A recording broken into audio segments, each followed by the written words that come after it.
একটা লাল পরি, এই লাল পরিটা কিন্তু আজকে যাচ্ছে ঘুরতে। চলো চলো চলো চলো, আস্তে আস্তে যেও, আস্তে আস্তে যেও, পড়ে যাও না যেন।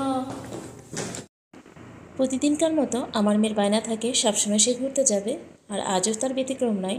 এই যে সে রেডি হয়ে একেবারে বের হয়ে এসেছে গেটের কাছে, আজ সে ঘুরতে যাবে। আর তার ঘুরতে যাওয়া মানে হলো পার্কে যাওয়া। একেবারে সন্ধ্যা হতেই দেরি, কিন্তু তার একেবারে রেডি হতে দেরি হয় না কখন সে পার্কে যাবে। আর এটা যেন এখন তার প্রতিদিনকার একটা রুটিন হয়ে গেছে।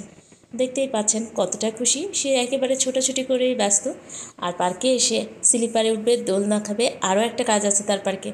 এই যে পার্কের পাশে যে আন্টিরা থাকে তাদের কাছ থেকে খাবার কিনে খেতে হবে, এটা তার নিয়মিত রুটিন হয়ে গেছে। ঘরে যতই খাবার থাকুক না কেন, বাইরে এসে তার খাবার খেতেই হবে। আর গাড়িতে করে যতই খাবার নিয়ে আসি না কেন, তাতে কিন্তু তার চলবে না, এই আন্টিদের কাছ থেকেই খাবারগুলো খেতে হবে। দূরে দেখছিলাম এক আপা কী সুন্দর তার মেয়েকে নিয়ে, দেখতে পাচ্ছেন সে তার আয়ের ব্যবস্থাও করছে, আবার মেয়েকেও তার সময় দেওয়া হচ্ছে। ইচ্ছা করলে মেয়েরা কিন্তু সব কিছুই পারে, এটা তারই একটা প্রমাণ। কত সুন্দর করে সে সব দিকটাই সামলে নিচ্ছে।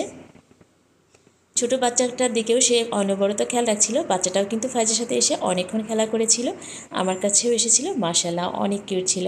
আর এদিকে আমার ফাইজা কিন্তু তার আব্বুর সাথে, দেখতেই পাচ্ছেন কত সুন্দর করে খেলাধুলা করছে। আর এখন বললাম চলো বাসায় চলে যাই, অনেকটা সময় এসেছি, কিন্তু কিছুতেই যেতে চাচ্ছিল না। এই স্পেসটাতে এসে সে আরও অনেকক্ষণ খেলাধুলা করেছে। আর এত সুন্দর ছিল এই জায়গাটা, চারপাশে ফুলে ভরপুর ছিল। অবশেষে কী করলো আমার মেয়ে, হাতে তো পাচ্ছিল না, অবশেষে একটা লাঠি দিয়ে সে ফুল পাড়ার চেষ্টা করেছে। এই তো এখন বুঝিয়ে সুঝিয়ে তাকে বাসায় নিয়ে চলে যাব। তো আজকের ভিডিওটা কেমন হলো অবশ্যই জানাবেন।